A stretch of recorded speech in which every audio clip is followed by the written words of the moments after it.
Welcome back dear students. Job Mantra के online portal पर आपका एक बार फिर से स्वागत है। आई होप सभी लोग स्वस्थ हो गए, मस्त हो गए और पढ़ाई लिखाई में बने हो गए। ये वीडियो बहुत इंपॉर्टेंट है उन सभी स्टूडेंट्स के लिए जो लोग लेखपाल की तैयारी कर रहे हैं। जैसा कि आपको पता है कि भाई कट ऑफ के लिस्ट जारी हो चुकी है। आप लोग जा करके अपना अपना कट ऑफ चेक कर सकते हैं। जिस कैटेगरी से आप बिलोंग करते हैं आप उनका कट ऑफ चेक कर लीजिए, उसके बाद अपनी प्रिपरेशन स्टार्ट कर दीजिए। अब ऐसे में बात आती है कि सर अब आगे का एग्ज़ाम क्लियर कैसे होगा? तो ध्यान दीजिएगा कि कंप्यूटर सब्जेक्ट की जो रिस्पॉन्सिबिलिटी है वो हालाँकि मेरे ऊपर है। जैसा कि आपको पता है मैं सर हूँ, काफ़ी दिनों से कंप्यूटर पढ़ा रहा हूँ। मुझे पढ़ाते हुए कंप्यूटर लगभग 7 से 8 साल से भी ज़्यादा हो चुका है। तो आपको बहुत अच्छे तरीके से मैं ये चीज़ बता सकता हूँ, समझा सकता हूँ कि कंप्यूटर के क्वेश्चंस कैसे आ सकते हैं और सिलेबस क्या होने वाला है। अभी हम लोग डिस्कशन करने वाले हैं डिटेल सिलेबस के बारे में। हालाँकि ये सबसे पहले आप जान लीजिए कि आपका जो कंप्यूटर का क्वेश्चन होता है वो लगभग होता है 15 नंबर का, और ये 15 नंबर इतनी आसानी से आपको मिलने वाले नहीं हैं, क्योंकि यूपी ट्रिपल एससी का जो एग्ज़ाम का पैटर्न है और इनके एग्ज़ाम का जो सिलेबस है, भाई ये बहुत ही तगड़ा होता है, थोड़ा-सा हायर लेवल का होता है, ठीक है? अगर आप छोटे-मोटे कोर्स करके बैठे हुए हैं, तो आपको इसमें प्रॉपर्ली और डिटेल में पढ़ना पड़ेगा, समझना पड़ेगा, टेक्नोलॉजी के बारे में और जानकारी लेनी पड़ेगी, तभी आप इसमें सफलता हासिल कर पाओगे। क्योंकि पैटर्न जो है, सिलेबस जो है, वो पिछले साल 2 साल में काफ़ी ज़्यादा चेंज हुआ है। इन्होंने चुपके से चेंज किया है।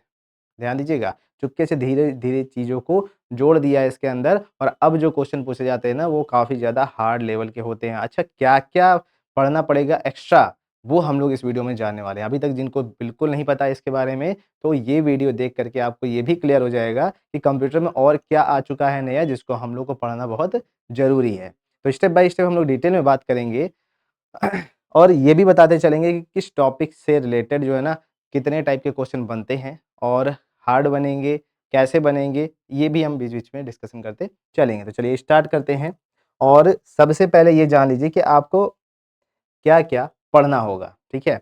तो सबसे पहले आपको बेसिक्स ऑफ कंप्यूटर के बारे में नॉलेज लेनी पड़ेगी। बेसिक्स ऑफ कंप्यूटर ये तो बिल्कुल बेसिक चीज़ है। बिल्कुल बेसिक चीज़ का मतलब ये है कि भाई इसके बारे में सभी लोग जानते हैं, ठीक है? आप लोग ये पढ़े होंगे। जैसे बेसिक्स ऑफ कंप्यूटर में क्या-क्या है, डेफिनिशन है, कैरेक्टरिस्टिक्स है, हिस्ट्री है, जनरेशन है, टाइप ऑफ है, कितने टाइप के हमारे कंप्यूटर होते हैं, ये सभी डिटेल में पढ़ना पड़ेगा। हवा-हवाई बात नहीं चलेगी यहाँ पे, क्योंकि 15 नंबर इतना आसान नहीं होने वाला। Components of computer system, hardware and software, पहला तो आपको ये पढ़ना पड़ेगा, ठीक है? ये फर्स्ट है आपका। ध्यान से इसको नोट करना चाहें तो नोट भी कर सकते हैं, ठीक है? सेकंड क्या है?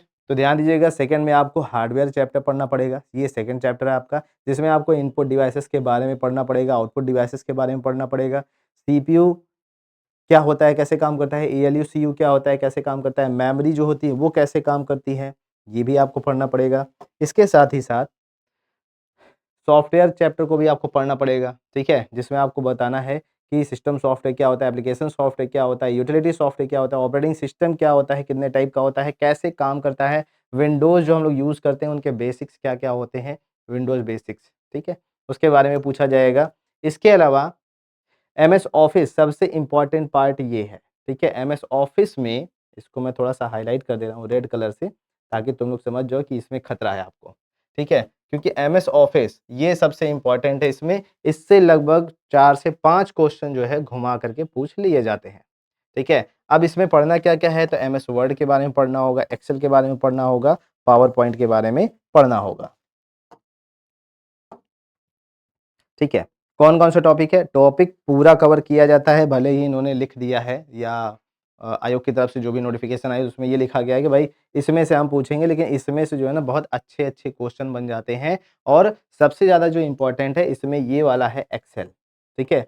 वर्ड में तो सबको पता है क्या क्वेश्चन पूछे जा सकते हैं, पावर पॉइंट में भी ज़्यादा से ज़्यादा स्लाइड होता है, एनिमेशन होता है, उससे ज़्यादा कुछ टफ होता ही नहीं है। लेकिन मैक्सिमम जो फ़ॉर्मूलाज़ होते हैं, मैक्सिमम जो फँसाने वाली चीज़ होती हैं, जो नई-नई चीज़ें डेवलप की जा रही हैं, वो एक्सेल के लिए की जा रही हैं, ठीक है? तो एक्सेल के बारे में आपको कितनी प्रॉपर नॉलेज है, ये आपको उसमें बताना पड़ेगा, ठीक है? तो आपको सबसे ज़्यादा फ़ोकस करके ये एक्सेल को पढ़ना पड़ेगा। एमएस ऑफिस के पैकेज को अगर आप पढ़ रहे हैं, तो ये सबसे ज़्यादा इम्पोर्टेंट पार्ट रहने वाला है।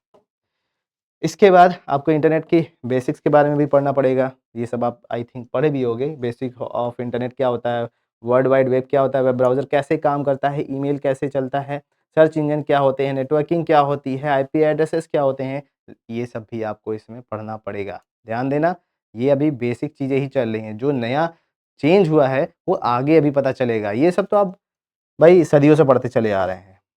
ठीक है? ये देखो, यहाँ से स्टार्ट होता है इसका सबसे मेन गेम। सबसे पहले साइबर सिक्योरिटी, ठीक है? ये जो साइबर सिक्योरिटी है, इसके बारे में आपको डिटेल में समझना पड़ेगा कि वायरस मालवेयर क्या होते हैं, एंटीवायरस क्या होता है, फायरवॉल क्या होता है, साइबर क्राइम क्या होता है, कैसे काम करता है, कैसे उससे बच सकते हैं।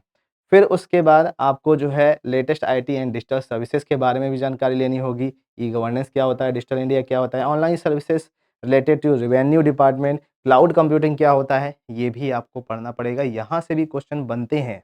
अभी रुको, अब ये तो धीरे-धीरे आगे बढ़ता जा रहा है, टफ होता जा रहा है। अब यहाँ से देखो असली कहानी। मेन गेम यहाँ से शुरू होगा। तो यहाँ पर जो है टेक्नोलॉजिकल डेवलपमेंट की बात हो रही है।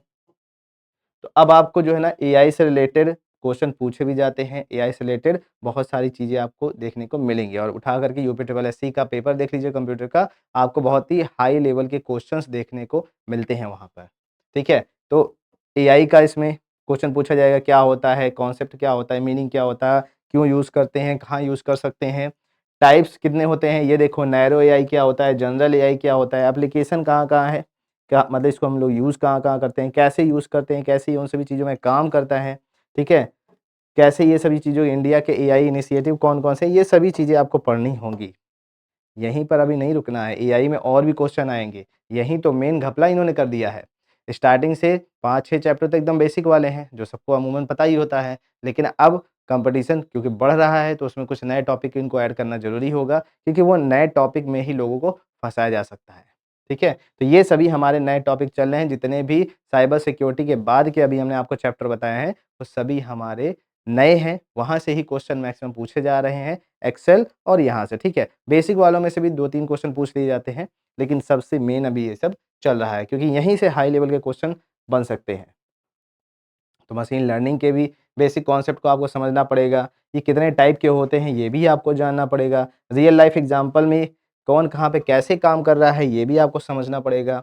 डीप लर्निंग किसको कहते हैं, ये भी आपको आइडिया लेना पड़ेगा और इन सभी चीज़ों के बारे में स्पीच रिकॉग्निशन क्या होता है, इमेज इमेज रिकॉग्निशन क्या होता है, difference between ML and deep learning, ये सभी चीज़ें आपको सीखनी पड़ेंगी, समझनी पड़ेंगी, पढ़ना पड़ेगा बेटा तभी हो पाएगा, वरना चीज़ें निकल नहीं पाएँगी। 15 नंबर पाना इतना भी आसान नहीं होने वाला आपके लिए, ठीक है?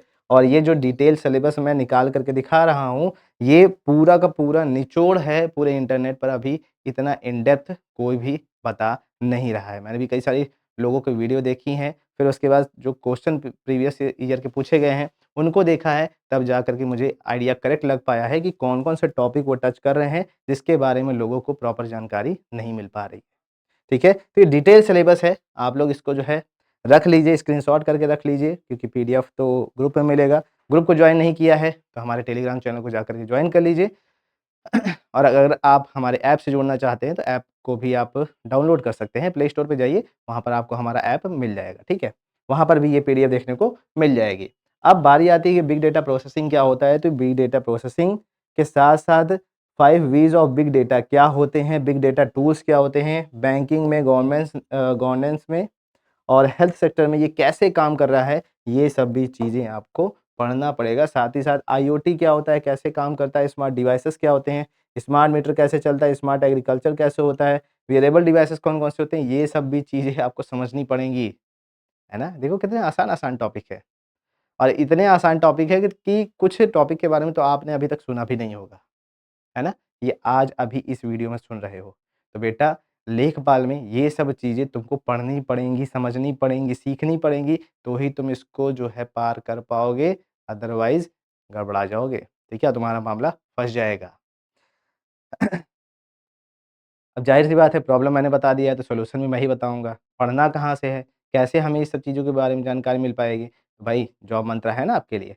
हम आपके लिए जो है बिल्कुल फ्री में इसकी क्लासेस लेकर के आ रहे हैं क्योंकि अभी मैक्सिमम 1 से डेढ़ महीने के बाद इसका एग्ज़ाम हो जाएगा। मान के चलिए अप्रैल लास्ट में या मई के फर्स्ट वीक में आपका एग्ज़ाम भी हो जाएगा। तो जब इतने टाइम कम बचा हुआ है तो आपको कहीं और जाने की ज़रूरत है ही नहीं।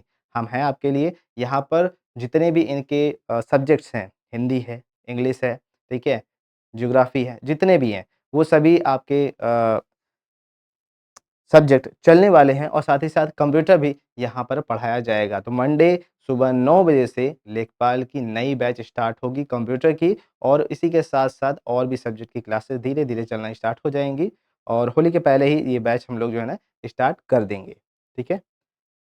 ये बिल्कुल फ्री होने वाला है, इसके लिए कुछ नहीं लगेगा भाई, टेंशन मत लो, ठीक है? बिल्कुल फ्री है ये, आपको घबराने की ज़रूरत नहीं है। ये मत सोचो कि हम आपको जो है तुरंत ही एडमिशन ले लेंगे, आपसे पैसे ले लेंगे, अभी हम कुछ नहीं लेंगे, ठीक है? बस ये है कि जो हम पढ़ा रहे हैं इसको पढ़ कर के जाना और कम से कम मेरा नाम आगे बढ़ाना। चलिए, इसी के साथ मिलते हैं अपनी क्लासेस में। जितने भी लोग सीरियस होकर के पढ़ना चाहते हैं, तो भैया सुबह 9 बजे से सोमवार को सुबह 9 बजे से हाज़िर हो जाना है आपको, ठीक है? सोमवार को आई थिंक 1 मार्च है। आज कितनी तारीख है यार? 27 तारीख है। कल 28 तारीख है, नहीं 2 मार्च है, ठीक है? तो 2 मार्च को आपको जो है ऑनलाइन आ जाना है, मंडे को अभी जो मंडे आने वाला है और तब हमारी क्लासेस स्टार्ट हो जाएँगी। और अगर कोई कन्फ्यूज़न है कुछ चीज़ों में तो आप कमेंट में ज़रूर पूछना, वो भी चीज़ें आपको जो है रिप्लाई कर दी जाएँगी और सिलेबस आप समझ लीजिएगा, बहुत ही डिटेल में मैंने बनाया हुआ है इसको, इससे आउट ऑफ सिलेबस जिसको बोलते हैं ना कि आउट ऑफ सिलेबस कोई भी क्वेश्चन नहीं आने वाला, तो उसकी भी आप टेंशन मत लीजिएगा, घबराने की आपको ज़रूरत नहीं है, ठीक है? वो भी आपका कवर हो जाएगा, आपको कहीं अलग से कोई भी मेहनत नहीं करनी पड़ेगी। तो इसी के साथ मिलते हैं अपनी क्लासेस में, तब तक के लिए बेस्ट ऑफ लक, तैयारी में लगे रहो। होली का त्योहार आ गया है, तो ज़्यादा एन्जॉय करने के चक्कर में मत पड़ना, वरना तुम्हारी परीक्षा की जो है ना, वही हो जाएगी जो तुम समझ गए हो। तो भाई चलिए मिलते हैं अपनी क्लासेस में।